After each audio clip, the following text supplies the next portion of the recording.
Hello, and welcome to episode 5 of the Author's Outpost.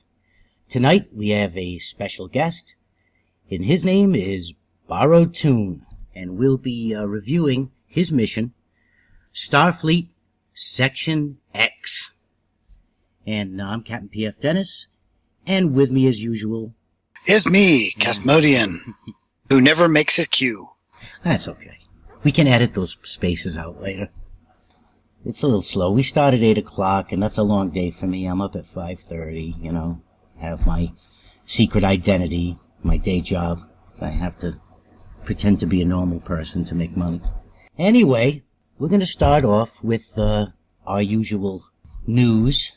Cass is going to explain to me everything that's happened this week, except for the really complicated stuff. And yeah, this week we got a doozy of a complicated one. It needs a flow chart in order to follow it somewhat. But the big thing is that more information about the new Delta Recruit system came out and the tiers of rewards. And there is a lot of stuff to read. If you guys didn't see the news posts, you need to probably sit and stare at it for a bit, preferably perfectly sober. There's every 10 levels you get something for the character and for your account. Plus, on top of that, you also get stuff for reaching certain sections of the R&D system, for finishing up episode arcs, for doing stuff towards the actual recruitment special stuff that they're going to have going on as well. There's just a lot of stuff going on with it. Really, it's probably one of the best incentives that I've seen them do to entice people who may have gotten annoyed at the Delta Rising release, who may have wandered away many moons ago during the dark time in the year of no cups. It's an interesting thing, and we'll see how it goes. There's still also the event thing that will be happening too, where each week we get some sort of bonus based on the number of completions of the server-wide goals. So, yeah, it's a lot to take in. That's going to be interesting. Also, as of today, we finally got to see one of the things that's been hinted at, as Thomas the Cat, I believe, has been referring to it as the Boner Prize. But they announced the Tier 6 exploration cruiser for the Federation, an uprated Negvar, and I forget what the name of the Romulan version was. But it's the Kelra, which is an uprated version of the Dideritics. I have to say, the Romulan one looks pretty sexy. It looks menacing and has teeth. Nice. The Negvar, it's all right, but I was never been a huge fan of the TNG plus Klingon ships anyways. Yeah. I'm never excited over Klingon ships. I don't know. I'm so on the Andromeda class exploration cruiser, which is basically a uprated and updated Galaxy class. The kind of stealth style of the engineering section, I'm not sure about, but I need to actually see more than just the stock head-on shots and some of the ones that Trendy's posted today. It won't stop me from potentially buying it. Plus, also, they said that they've been playing around with the Galaxy class skin, and I'm kind of looking forward to that, because if they make it more model-like, that will be the awesome. Yeah, well, that's what's up now. I got that picture up that you linked me to earlier. Yes, and that is one. I may not have been a fan of the whale completely, but that is one sexy beast. Yep, I'd like to see the Savi done myself. I wouldn't cry at all to see that as an uprated command cruiser. Yeah, I believe I updated mine to T5U anyway. But yep, I had to get a fleet one just so I could get the Imperial nacelles, which are the nacelles I wanted. I didn't want any of the rest of the Imperial set, because I think it looks like an ugly armored beast. It does, like an armadillo. Basically, but the nacelles I wanted. But yeah, I forget really, what else I used on that. I think I used deflector, deflector dishes. see, right now I broke down and I got the Science Command Cruiser, and it's tank. It is a survivable beast. I still haven't quite decided. I'm torn because I still like my Vesta, but the Command Cruiser isn't a terrible thing either, and especially now that I've been getting some of the new specialization powers, being able to getting anything that helps the RCS on there is a good thing. Well, I'm still. I did what I said I was not going to do, and I went and I got the pack of command ships. But then I'm still just using the T5U Avenger. I just love that ship. I just do. It's just small, but it moves like an escort, and it survives like a tank. Plus, they did reveal some of the bridge pilot. Now that we're now going to be able to specialize buffs as pilots. Still don't know what ships they're going to fly. I don't think that these upgraded ships that they've announced are going to have pilot seating, but that hasn't been announced yet. So we'll see. Because while on the TV show they turned a Galaxy class on a dime, I just don't see it. But I still keep thinking that we're going to see some sort of upgraded escorts or something, or maybe even a new class of ships. We got raiders. Maybe we'll see scouts. Who knows? Mm-hmm. Yeah, that reminds me. Get that little tidbit of news about a possible new TV series. And supposedly that's been written off as just a rumor. There was a wonderful post in the forum today about they lied to us again. It's like, really? Nobody said that this was going to happen. So nobody lied to you. No, they're all just rumors, but, if they did, in fact, make a series that far into the future, it'd basically be the game. See, personally, when I read it, I read it as Gene Roddenberry's Andromeda, actually in the Star Trek universe, as opposed to, being its own complete and total series starring Hercules. But for the most part, that has been the news since the last time we newsed. Other than, this little episode got released. Little thing about uneasy allies, blah blah, Empress Sela. Denise coming back. Getting hammered up in all the scenes. Still First day there were horrible bugs. They got fixed. And in fact, in the next couple of days, we should be getting a secondary reward because they're apparently doing another round of these weekly rewards to replay the mission. This week we had an armor set, and I think next week is a deflector, or maybe I don't have the actual news story right here in front of me, so I don't remember what the next reward was. No, that's all right. We'll play it and get it. I already got my armor. I haven't tried it yet, but I got it. All right. Well, we'll move on. We'll do the mission review.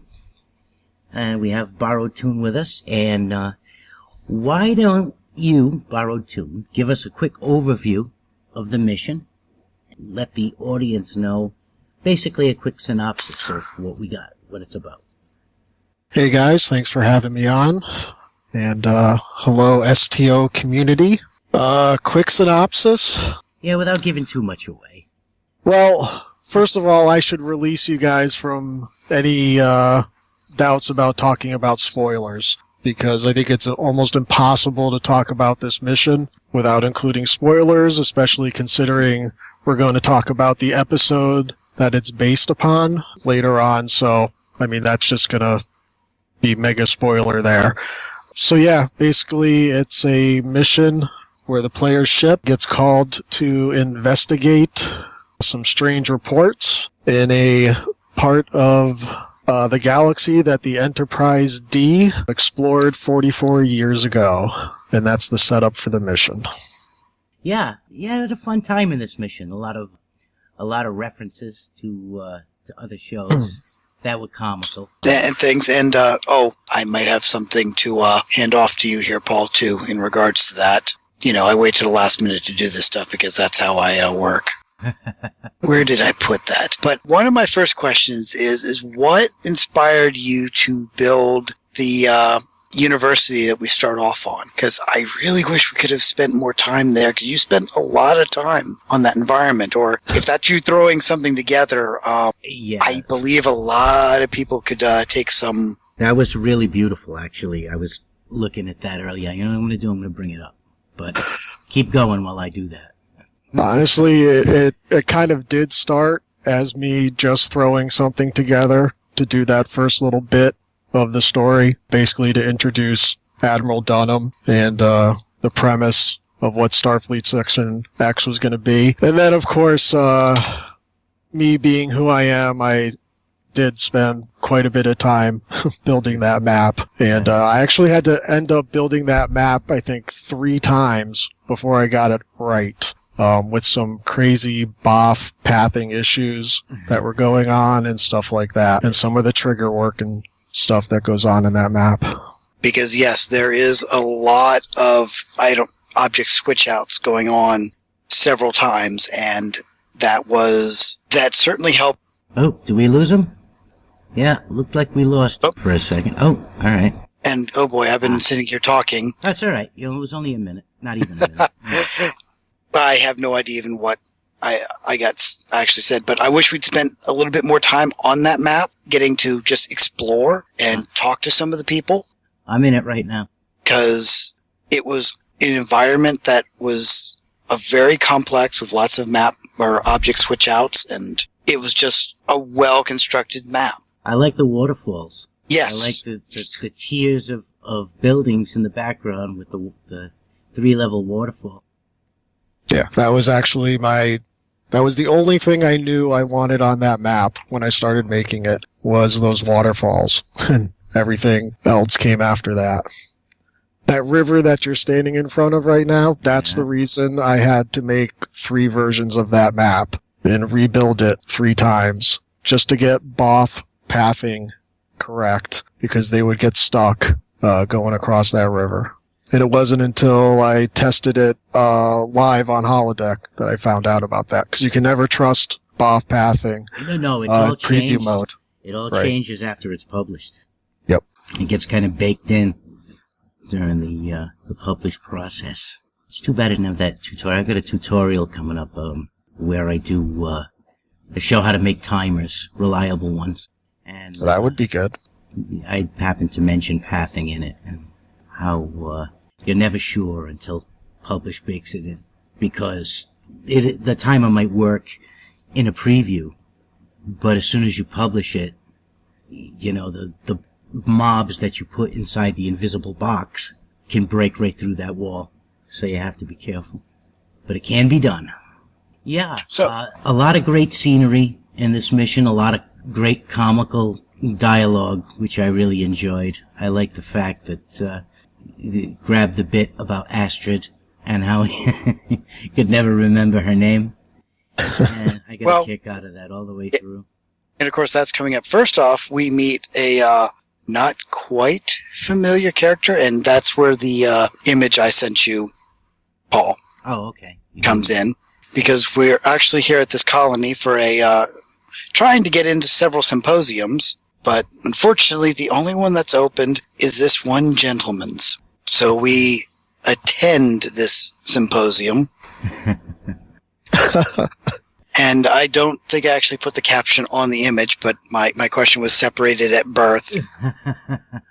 That is the exact picture I used to make his little suit.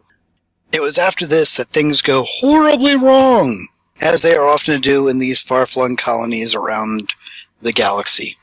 And things just begin to happen for, at the time, which seems no apparent reason. And then you find out later that there is a reason. And of course the reason is aliens. Yeah. Which we've run into before in TNG. And we'll be talking about that later, because it has to do with the episode we'll be discussing tonight. So this is how we first encounter the Admiral Dunham. Yeah, and so we're dealing with this alien race. I don't know how much I want to say about it, because really, even though we're going to discuss the episode, we're not actually discussing the plot of this mission. We encounter a race that we've encountered before, a mighty race. Actually, two mighty races. And the one is the Dowd, right? And the Well, I wouldn't necessarily say we encounter, but we encounter the results of one Right. Dowd's folly. Yes. And the other race, The Husak. Husak. Or I kept wanting to Husnak. say Hushnak. It's the Husnak, I believe. Husnak. That's how Yeah, they pronounce it in the there's- show. There's definitely an SN sound in there. Yeah. A species of, what does he say? Incredible malevolence and... Who only knew aggression and destruction. Yes.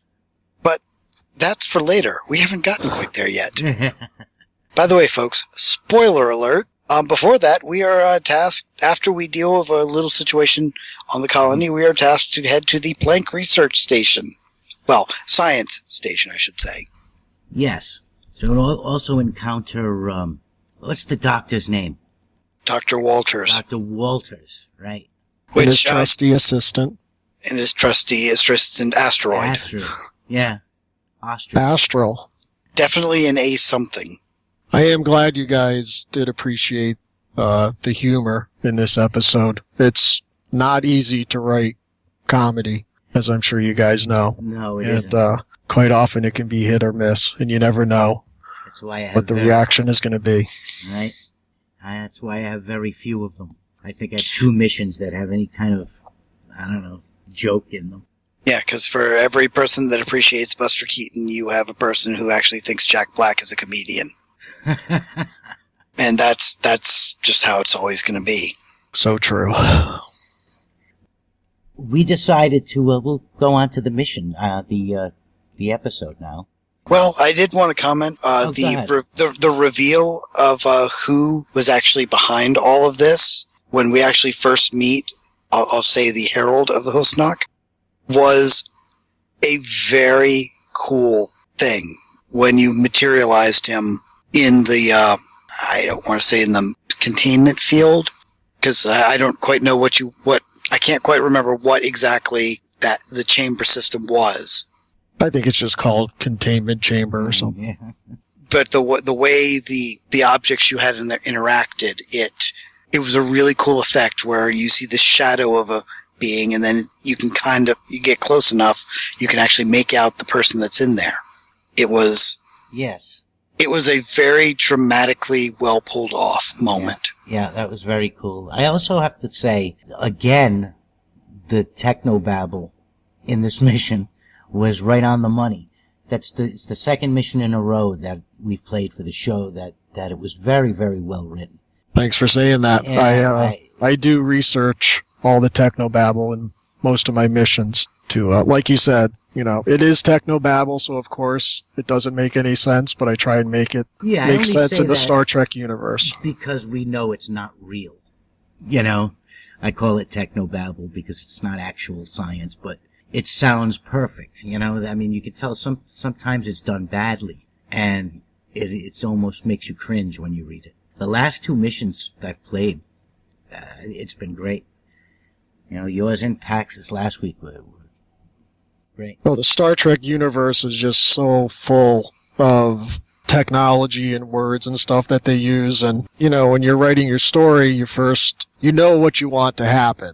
But then I go and look and see, well, do they already have something in the Star Trek universe that'll do what I want to happen? And Right. 9 times out of 10, they do. So I always check that before you make up something yourself. It just adds a level of immersion. And really, that's all thanks to Mike Okuda. Yep. The writers would leave spaces in the dialogue and just hand him the script. And Yeah, if only he could help us out with our Foundry missions. Yeah. He will occasionally respond to tweets at him, but I do not believe that he will do charity work like that. one very important scientific principle that comes out in this mission, which will lead us into our episode discussion, is that matter can neither be created nor destroyed. Yes. Only changed. And I think that's a awesome segue point into our episode discussion. Which is TNG's third season, third episode, and it's called The Survivors. And this episode, if you're familiar with it, if you remember, the Enterprise comes upon a planet. They come answering a distress call.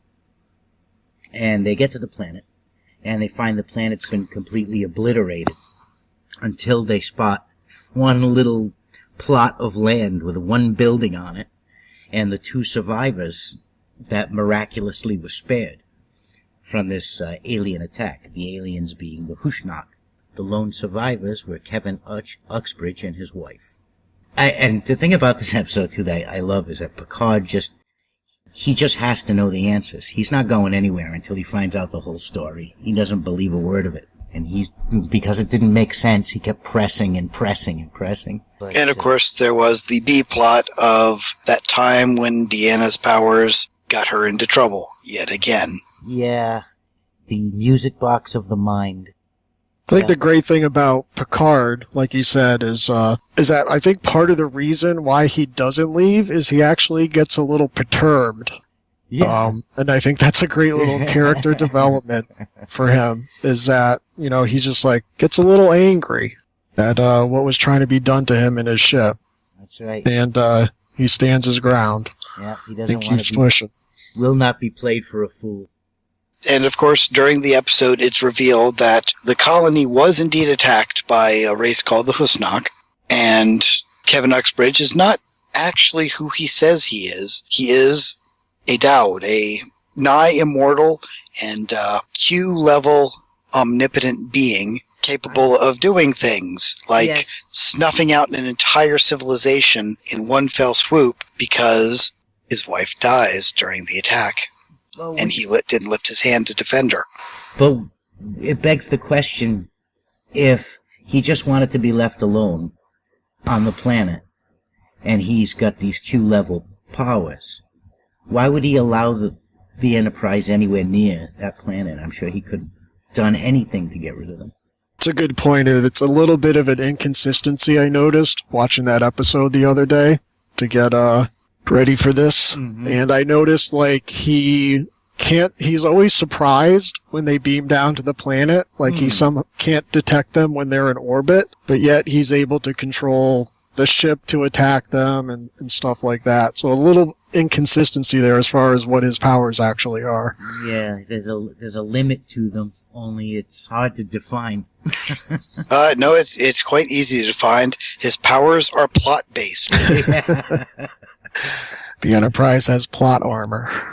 Well, on a negative note, this screen's going to be black until we're done. There's just for some reason, it just froze up and it's not. I shut everything else down that was unnecessary, and it's not going to clear up, so. Did you reroute the secondary bypass? I'm just a little annoyed by it, but that's alright. I can add stuff to it later. I can put the video back in when I polish it up for replay. But, it's too bad. I had some pictures from the mission and, the episode and nice little graphics.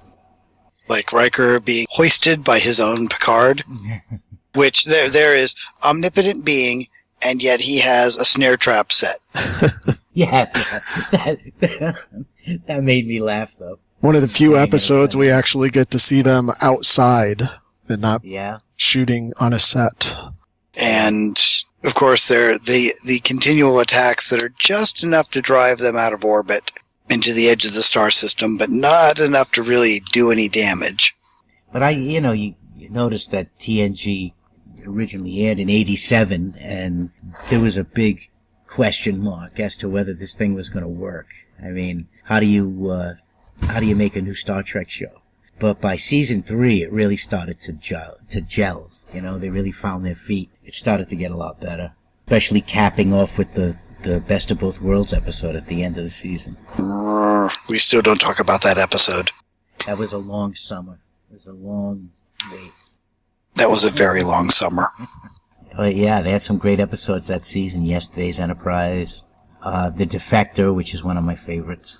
But overall, it's not the strongest episode of the series, but it did leave this wide open, a being that can wipe out an entire civilization in one fell swoop.